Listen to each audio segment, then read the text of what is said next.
Virtual reality has made a lot of big promises, but to most people, really high-end VR is still a novelty or a dream. It's expensive, finicky, and still hasn't offered a killer app that will keep people using it. PlayStation VR is supposed to be the solution. Coming out next week, it's the only big tethered virtual reality headset powered by something lots of people already have, the PlayStation 4 gaming console. It's cheaper than either the Oculus Rift or the HTC Vive, and is backed by Sony, one of the world's great gaming companies. PlayStation VR just has to be good enough to make a worthwhile holiday splurge, but for something as new as virtual reality, good enough is still a tough standard to pin down. The heart of PlayStation VR is the space-age black and white visor once known as Project Morpheus. On paper, the PSVR headset has some disadvantages compared to the Rift and Vive. It's the heaviest of all of them, and the lowest resolution, using a single panel instead of one for each eye. But in practice, the comparison isn't so clear. For one thing, PSVR fits on your head completely differently. Where most headsets strap onto your face like ski masks, PSVR is mounted on a plastic ring that stretches around the upper part of your head, balanced by weights on the back. This means that it's not putting as much pressure on your face, especially your cheekbones. Its eyepieces slide out with the push of a button, so it's wearable with glasses. It seems just a hair grainier than other headsets, and some experiences can look a little muddy. But with a well-designed game, you won't even notice the difference in resolution. The hardware is full of nice touches, like an inline remote that your headphones can plug into, letting you easily adjust the volume and turn the headset on and off. I haven't worked up much of a sweat in the PSVR yet, but it's the only major headset with a smooth and easily cleanable rubber face mask, not one made of fabric or foam. It's also easier to get to the point of using PSVR in the first place.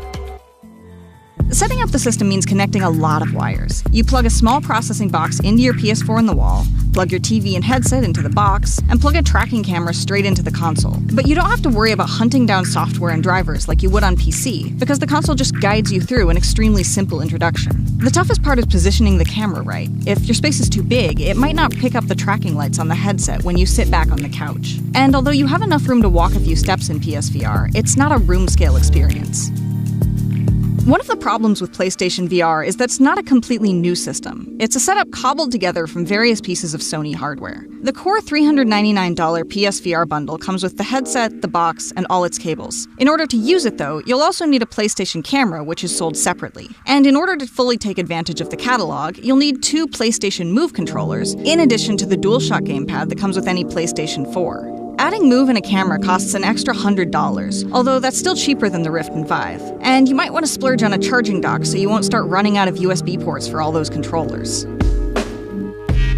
PlayStation Move is the weakest part of PlayStation VR. The Move controllers were first released back in 2010, and they don't feel designed for virtual reality. They're covered in tiny buttons that are tough to hit even when you can see what's written on them, so the only really useful elements are a button on the top and a trigger on the bottom. That's enough to handle most experiences, but it feels limited compared to the Vive controllers, Oculus Touch, or sometimes even a regular gamepad. In some games, the Move sticks feel just as accurate as something like the Vive controllers. In others, the camera doesn't seem to quite reach far enough to give you a good range of motion, or the controllers drift slightly as you play, a big problem when you're in an action game.